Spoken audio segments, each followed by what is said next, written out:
Sveiki atvykę į Unimas dirbtuves. Šį kartą noriu Jums parodyti, kaip stacionarių pjūklų supjaustyti tokį ilgą gabalą. Į X vienodo ilgio, tiksliau, trumpus gabalus. Taip, kad tai būtų tikslu, patogu ir taip pat saugu. Bet kokiu atveju.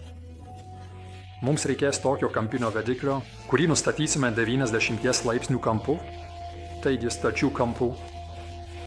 Ir jei pjausime ilgesnius gabalus, galime pasinaudoti atrama tiesiai ant to vediklio. Tačiau jei norėtume pjauti trumpus gabalus, visų pirma turėtume labai trumpą atramą ir tuo pačiu metu ranka priartėtų, nemaloniai arti disko. Taigi tokiu atveju naudojame vediklį be šios atramos ir atramą dedame iš tikrųjų į priešingą disko pusę. Galime naudoti išilginį vediklį su priedu arba, pavyzdžiui, magnetinę atramą. Daugumai žmonių tikriausiai kils mintis naudoti išilginį vediklį, bet be priedo. Ir tai yra gana pavojinga, nes tuo momentu, kai medžiagą perpjaunate, tas gabalas, kuris mums rūpi, lieka įstrigęs tarp disko ir išilginio vediklio.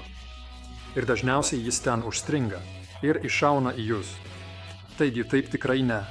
Visada reikia naudoti kokį nors priedą.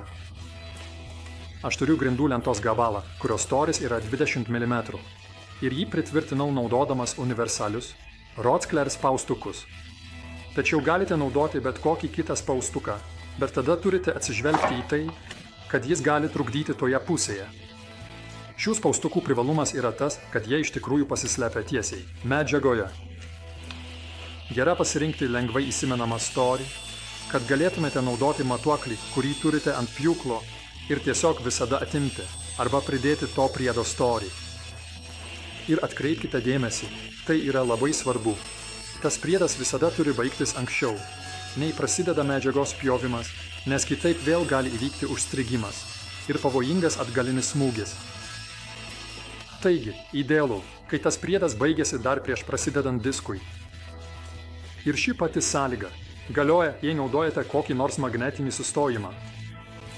Aš neturiu nieko ypatingo, tai yra viskas, ką naudoju dirbtuvėse kitiems tikslams, bet tai tinka net, jei turite pjūklą su kietaus stalu.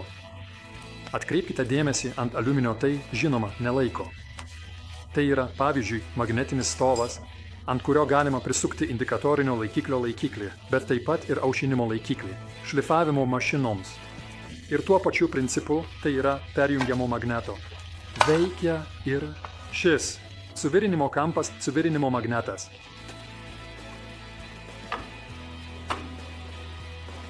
Išjungiate magnetą ir padedate jį ant stalo taip, kad galėtumėte jį judinti ir išmatuoti atstumą nuo disko. Tada tik įjungiate magnetą ir jis jau tvirtai laikosi kaip atrama. Šio sprendimo privalumas yra didesnis universalumas. Galite jį padėti bet kurioje stalo paviršiaus vietoje. Tiek dešinėje, tiek kairėje nuo disko. Šį blokelį taip pat naudoju kaip atramą juostinėme pjūkle, kai darau išilginius pjūvius, tiek kaiščius, tiek tarpus, kad viskas būtų vienodo gylio.